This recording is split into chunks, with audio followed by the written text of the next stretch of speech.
as características dessas pessoas que vêm buscar o Senhor. Senhor, eu te amo, eu te quero, Senhor, me ajuda, quando o Senhor abençoa, esquecem completamente a Deus. Lembram-se do Senhor nesse momento aqui, ao domingo à noite, nas quatro paredes. Mas é só sair pela porta e o Senhor desapareceu da vida deles. Pessoas com aparência de piedade, mas nega o poder que essa piedade tem para o Senhor. Amados, o próprio apóstolo Judas, meio irmão de Jesus, não é aquele que se enforcou, não, é o Judas, filho de Maria, provavelmente. Ele escreveu uma carta só para nos alertar do perigo dessa geração apóstola. Vamos para Judas, vamos ler ainda, antes de Apocalipse. Judas, antes de Apocalipse, abre lá.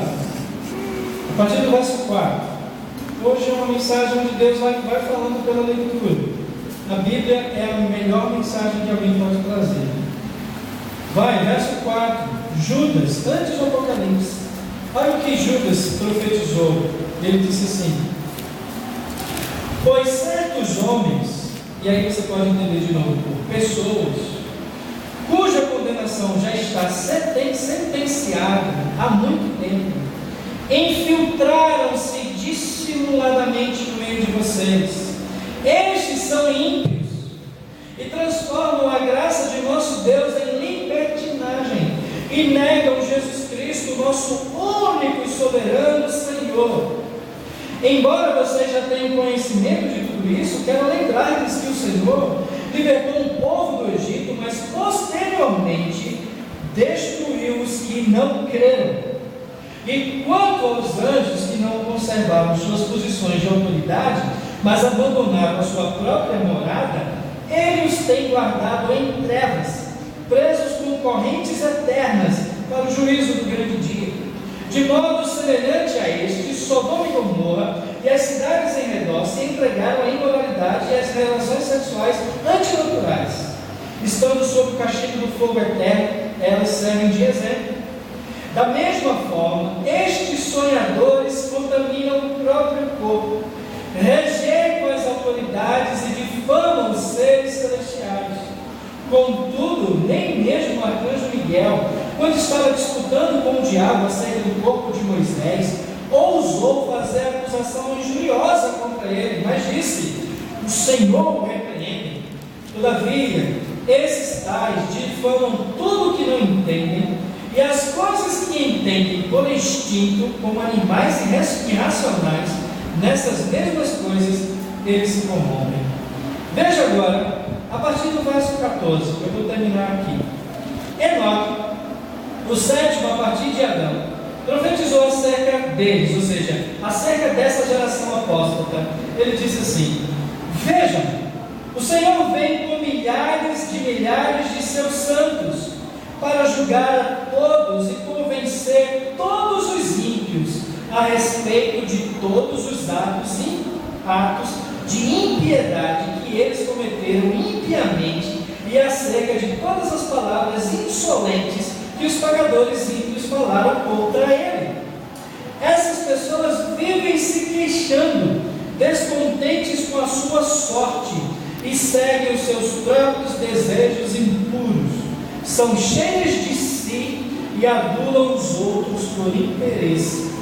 Todavia, amados, lembrem-se do que foi predito pelos apóstolos de nosso Senhor Jesus Cristo. Eles diziam o seguinte: nos últimos tempos haverá zombadores que seguirão seus próprios desejos ímpios. Estes são os que causam divisões entre vocês, os quais seguem a tendência da sua própria alma e não têm o Espírito.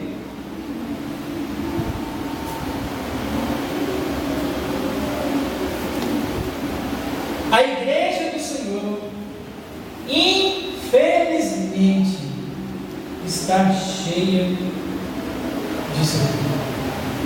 O que a Bíblia profetizou, o que a palavra do Senhor profetizou, infelizmente. Infelizmente mesmo, embora A Bíblia já sabia aqui. Pessoas simples, amantes de si mesmos, preocupadas não somente com o seu bem-estar, mas completamente alheias ao bem-estar do reino de Deus, ao bem-estar, à alegria do próprio Deus, do próprio Jesus. E aí eu vou concluir essa mensagem fazendo com 3 aplicações que serão três aplicações que virão como resposta a essa pergunta. A pergunta é a seguinte, é para você: o que você precisa fazer para não ser parte desta geração? O que você precisa fazer para não ser contada com esta geração? Porque a esta geração está profetizada e destinada à condenação eterna, o inferno de fogo, pelo resto da eternidade. O que você precisa fazer? Primeira coisa, irmã Carolina. Bora lá? Aceite realmente o senhorio de Cristo em sua vida. A primeira coisa, querido, que você precisa fazer para não contar, para não ser contado por essa geração, é aceitar o senhorio de Jesus. O próprio Jesus falou em Lucas 6,46 assim: olha, por que me chamais de Senhor e Senhor, e não fazeis o que vos mando? O que tem de gente chamando Jesus de Senhor, mas no dia a dia Jesus não manda nada na vida dele, está cheio. Está cheio. Não adianta chamar Jesus de Senhor e você não procura se submeter à vontade de Cristo. Você só quer fazer a sua vontade. Quando você tem planos, quando você tem projetos, quando você tem sonhos, você só faz o que você quer. Mas você não se preocupa e nem se coloca nas mãos do Senhor. Quando eu digo senhorio de Cristo, você não entende, você nunca foi escravo na sua vida.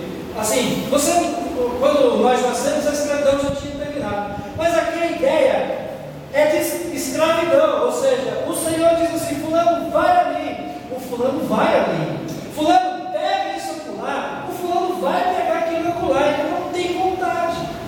A diferença é que você está aceitando o senhorio de Cristo, não é o senhorio de um déspota, de alguém maligno que quer o seu mal. Você deve aceitar o senhorio de uma pessoa que só quer o seu bem, somente o seu bem, nada mais do que isso.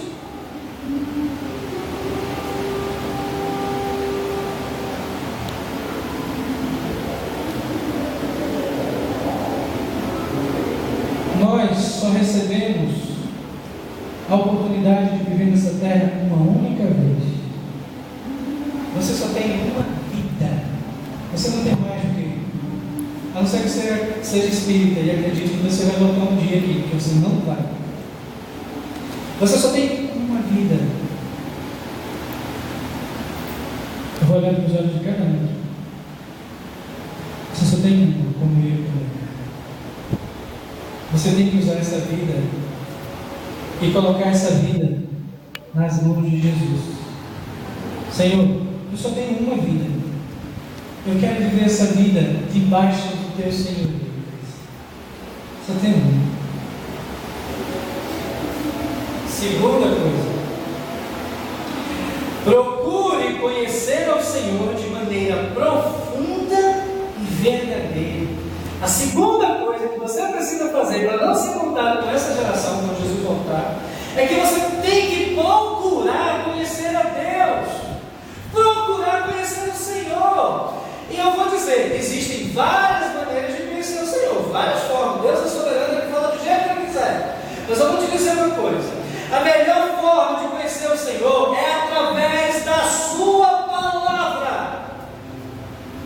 Aqui é inequívoco. Ele fala de uma maneira clara para nós.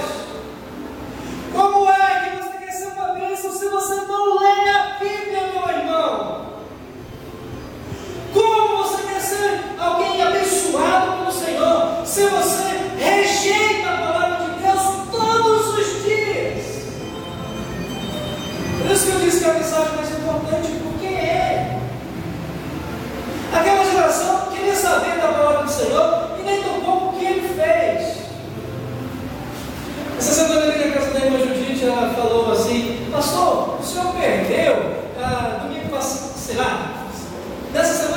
na Record os milagres de Jesus. Eu quase que ligava para o Senhor para ver os milagres de Jesus. Eu disse, irmã, eu vejo os milagres de Jesus todo dia na Bíblia. E na minha vida, e na vida das pessoas. Eu não preciso assistir um filme, a não ser que eu não tenha nada a fazer nesse momento, ou não tenha algo mais importante. Eu não preciso assistir um filme para ver os milagres de Jesus. Os milagres de Jesus estão aqui. Repito, não tenho nada contra o filme. Eu tenho o filme de Jesus em casa. Não é isso que eu estou dizendo. O que eu estou dizendo é que hoje tem pessoas que gastam tanto tempo com coisas que não é a essência da vontade de Deus. A essência da vontade de Deus está nas Escrituras Sagradas. É nela que está a nossa vida. Ela é a vossa vida, disse Moisés para o povo lá no deserto. Se vocês obedecerem, serão abençoados. Se vocês desobedecerem, vocês serão amaldiçoados. Vocês não vão prosperar. Vocês não vão prosperar porque vocês não conhecem a vontade do Senhor Jesus. O profeta Oséias, ele nos encoraja dizendo o seguinte, está aqui, ó, se você quiser ler, vamos todos ler juntos, você está também. Conheçamos e prossigamos em conhecer o Senhor. A ideia aqui é um processo, um caminhar, um avançar, um agir, um cada vez mais profundo.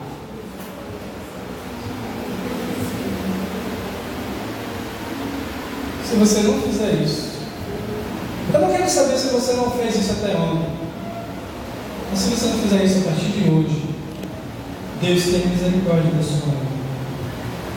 Terceira e última coisa, para que você não seja contado com essa geração aqui, irmãos, sujeite-se ou seja, a melhor, o que eu devo fazer para não ser parte dessa geração é viver sujeitando-se uns aos outros no temor de Cristo. Isso está literalmente, não são palavras minhas, isso são palavras inspiradas. Isso está literalmente em Efésios, capítulo 5, versículo 21. Um crente em Jesus, alguém que realmente tem o Senhor como, tem Jesus como Senhor, que conhece a palavra de Deus, ele se submete ao outro, ele vive para servir o outro, ele ama os irmãos, a alegria dele é abençoar o irmão, não é querer tirar o que o irmão tem ou só se aproveitar dele, como Judas disse, pessoas que estarão ali apenas para aproveitar, se aproveitar dos outros. Existe muita gente na igreja que só está na igreja para se aproveitar dos outros, quando deveria estar na igreja para servir os outros. Para quem gosta de pregação pentecostal, está bom também.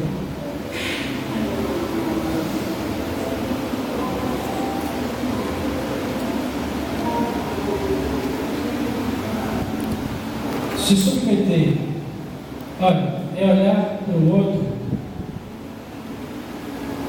Eu vou explicar aqui. É olhar para a Clarice e me ver menor do que ela. Alguém que precisa se submeter a ela. Aí ela olha para mim e faz, poxa, eu preciso me submeter a ele. Qual vai ser o resultado disso? É o que ela precisar, eu vou fazer por ela. E o que eu precisar dela, ela vai fazer por mim. Esse tipo de gente está existe cada vez menos na igreja. Porque talvez a geração que está enchendo as nossas igrejas é a geração descrita em Judas e em Timóteo. Nunca se esqueça. Vou repetir e resumir para a gente terminar. O que é que você precisa fazer para não? O que é que você precisa fazer para não ser parte dessa geração? Primeira coisa, todos juntos?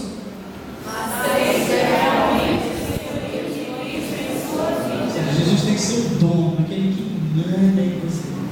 Segunda coisa, busque o conhecimento do Senhor de maneira profunda e verdadeira.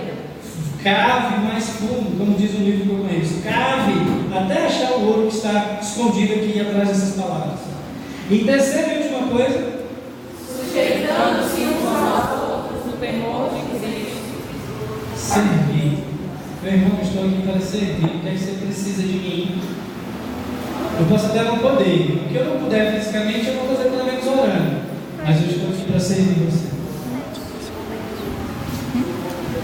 Vamos colocar de pé? É só isso.